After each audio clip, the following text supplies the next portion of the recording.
Hi, I'm Calivan, and today I'm going to break out of my normal formula and spend 15 minutes talking about Phantom Doctrine.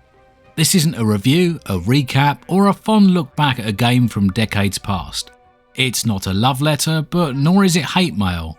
In truth, I don't really know what this is, but my best approximation is that it's a story about how I almost fell in love with a game that didn't really exist. In a nutshell, Phantom Doctrine is a stealth-focused turn-based tactics game set during the Cold War. It features undercover agents, secret organisations and heavily redacted documents, and tells tales of espionage, conspiracy and dubious loyalties. You play an operative who heads up a team of other operatives and may or may not be working for, with, against or at the behest of a government agency. Your task is to foil the plans of another shady organisation who are planning to do something so bad that you don't even know what it is yet. You've got a huge map on the wall where various things are occurring. Informants pop up which need to be pumped for information or occasionally protected from Beholder, your arch nemesis. You send out your agents to places of interest to root out Beholder cells which you can then infiltrate for information or raid in order to keep their influence in check. You must acquire information on Beholder by sending teams to a variety of locations to search for documents and other evidence. The missions themselves can either be completed using stealth or a full frontal assault or a mix of both, although stealth appears to be the best approach in 99% of cases. While you are in infiltration mode, it's very easy to move about the game area and accomplish tasks, and if you do find yourself in combat mode, then it's very easy for things to go very wrong very quickly. Once in this mode, your opponents get an unlimited amount of backup, not just foot soldiers but also helicopter gunships.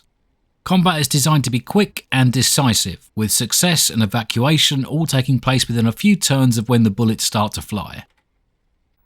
Between these encounters is a management system of blistering complexity. You've got some 30 plus agents to manage, you've got to look after their training, unlock perks, boost them with combat drugs, and then outfit them with an unnecessarily large variety of equipment. You can send your agents all over the globe or have them intercepting wireless traffic, staking out bases or tailing enemy agents. You can capture these agents during the missions, and then you can pop them in your special facility and try and turn them or brainwash them, pump them for information or implant code trigger words and then release them so they do your bidding. Or you can just shoot them in the head and bury them. If that wasn't enough, there's a whole lead generation discovery system that has you casting your eyes on huge piles of redacted documents and making connections with little bits of string on a corkboard. Your headquarters itself has a massive amount of upgrade options, and sometimes you need to move it when the threat level becomes too high. You need to buy and craft items and also create new identities for your agents when their cover is blown.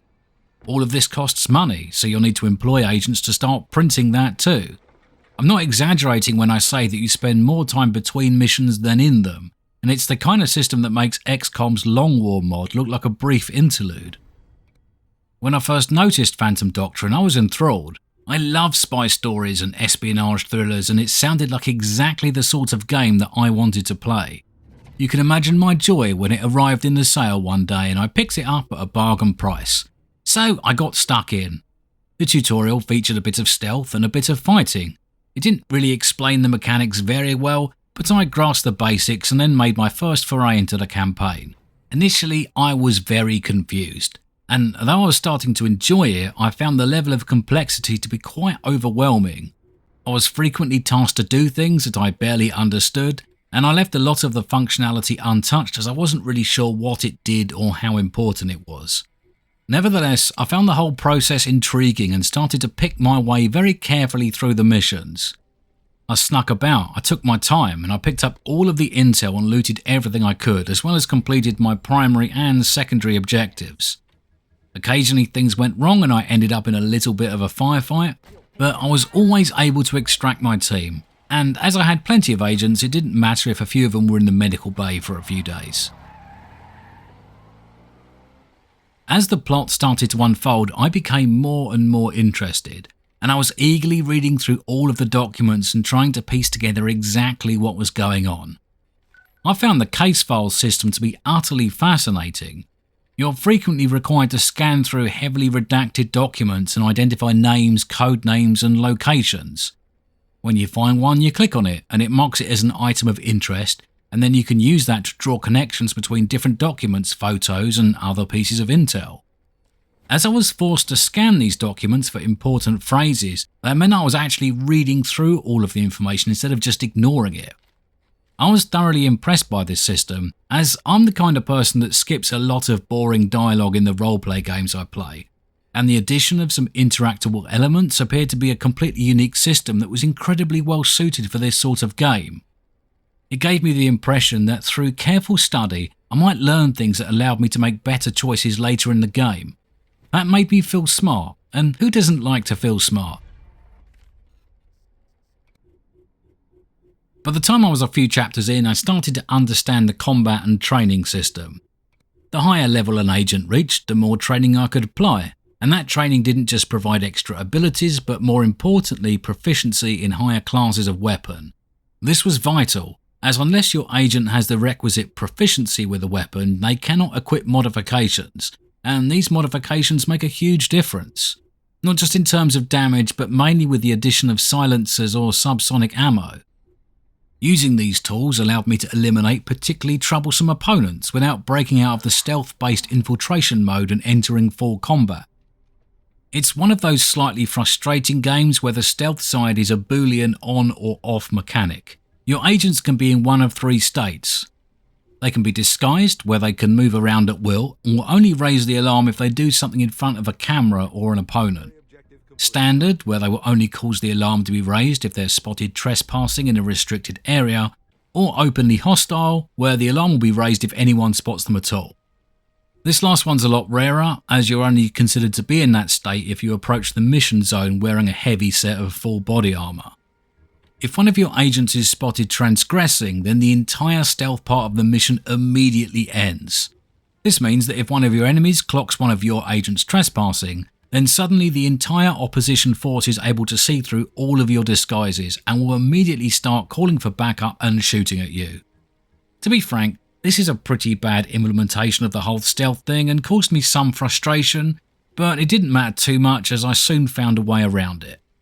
You see, about 10 hours into the campaign, something twigged in my head and all of the mission mechanics became absolutely clear to me. I was playing the game like I was Agent 47, but once this particular light went on, then I realised it was incredibly easy to stay in stealth. All of the enemy agents, security guards and civilians have a fixed cone of detection in front of them, as do all of the CCTV cameras. Outside this cone, literally anything goes. If two enemies are standing next to each other, you can take one of your disguised agents, walk right up behind them and shoot one of them right in the back of the head with a silenced pistol. You can then take a second disguised agent, walk up to the corpse and dispose of the body. The remaining enemy will be completely oblivious because none of this happened in the few tiles immediately in front of them. They will then just continue on their patrol as if nothing happened. Now, if you do this enough times, the op force will get a little suspicious that some of their agents are no longer reporting back, and they'll send their guards to look around the map, who will then destroy any incriminating documents and re-enable any CCTV stations you've disabled. This is actually a huge bonus to you, as sometimes the default positions of those particular guards are self-supporting and it can be difficult to remove one without the other one noticing. But when they start to search, they tend to come out on their own, so you can just wait at the sort of location you know they will check and then deal with them one at a time. For the first few hours after my light bulb moment, it was a lot of fun. I was completing all of the missions without generating any heat and picking up all of the loot and the other objectives. But not long after, it started to get a little boring, as a great deal of my in-mission time was spent heading to the extraction point or waiting for the enemy turns to end. There's a lot of guards and civilians that you don't have to deal with, so there's quite a bit of waiting involved as the computer plays all of their turns out. Unfortunately, there's no real-time mode or ability to skip this. As the campaign rolled on, the missions really started to drag. The only time I was ever forced into combat mode was on the odd scripted mission where it was unavoidable, and even then it was pretty easy to complete the primary objective and get out of there in a hurry. This is when the game really started to come apart for me. Because combat was an absolute last resort that almost never happened, so much of the metagame was completely pointless. I didn't need to recruit new agents, as my current team would be at very little risk of capture, injury or death. All of the training, the complex system of drugs and the improved weapons and their modifications became very close to pointless. So did most of the perks. I was only interested in two of them, the one that allowed you to run a bit further and the one that reduced the distance a disguised agent could be spotted by an enemy agent. Your disguised agents can't carry any gadgets or grenades, so none of that interested me, so the only things I really looked for were high damage pistols and silencers for those pistols. The campaign is also not a short one, and although I normally relish these sorts of setups, it really started to drag. But I did still have a story to interest me, and I had my intel puzzles to complete. But then a second switch was flicked on in my brain. Reading through all of these documents and piecing together all of the puzzle had me feeling quite smart. But I wasn't smart, I was dumb. It took a little while to sink in, but the more I engaged with this system, the more I noticed patterns were emerging. I wasn't taking disparate elements and slowly unfolding a complex story, I was doing busy work. I thought the game had included a really novel and interesting system of backstory development. After all, it certainly looked that way. Names from the campaign popped up, as did locations and agency, and the things I was reading seemed to tie into the story in a big way. I'll tell you what they actually were: Barnum statements. Barnum statements are vague and general remarks that appear to be highly personal and accurate. They are the bread and butter of horoscopes, fortune tellers, psychics, and personality tests. All of these intel documents used exactly the same methodology. They contained a little bit of information and a lot of redacted areas, but because I assumed they were very closely related to the current story chapter, my brain made connections that didn't really exist. It's a very neat trick, and if it was used a little more sparingly, I would have applauded the game for such a clever system. The problem is you have to solve a lot of these puzzles over the course of a 50-hour campaign, and as I progressed past the midpoint, I was thoroughly frustrated with them. Thankfully, they mostly rewarded me with agent recruitment options, drug and training formulas and other things that I just didn't need, so for a long while I was able to ignore them. But every so often the campaign will throw one in that you have to solve to be able to progress, and that sent my frustration levels sky high. Now you might think at this point I decided to abandon the campaign, but I didn't. Not because I'm a glutton for punishment, but every now and then I will be presented with a more challenging mission that would really rekindle my interest. Like I said earlier, I love a spy novel, and I was quite keen to find out where the story would go.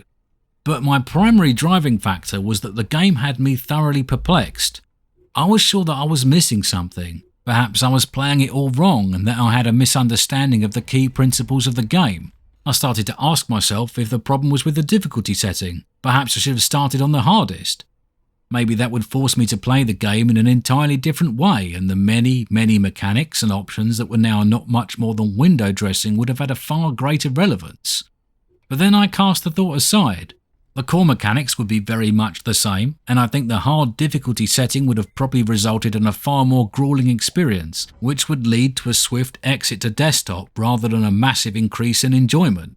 So I completed the campaign and nothing much changed.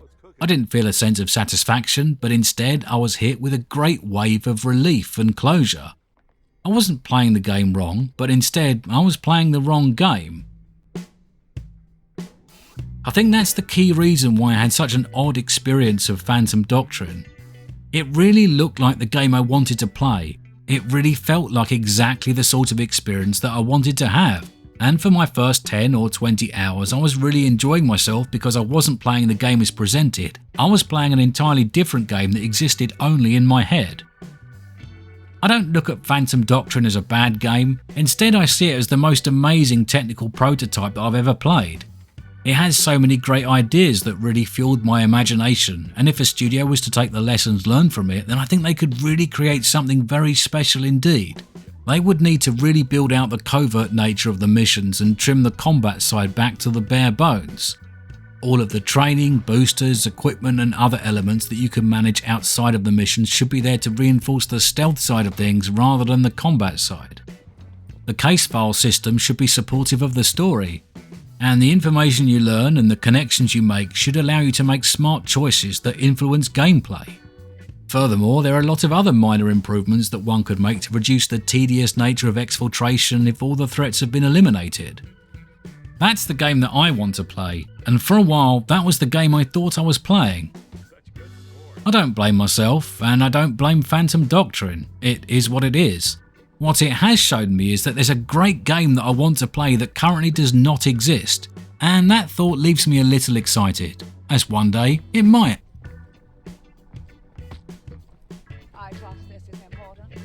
Hi there, thanks for sitting through, well, whatever that was. If you enjoyed this journey, then click the like button, and if you've got similar experiences with Phantom Doctrine, then let me know in a comment or on the Discord. And as usual, if you want more of this sort of thing, then subscribe to my channel, and I hope to see you back soon.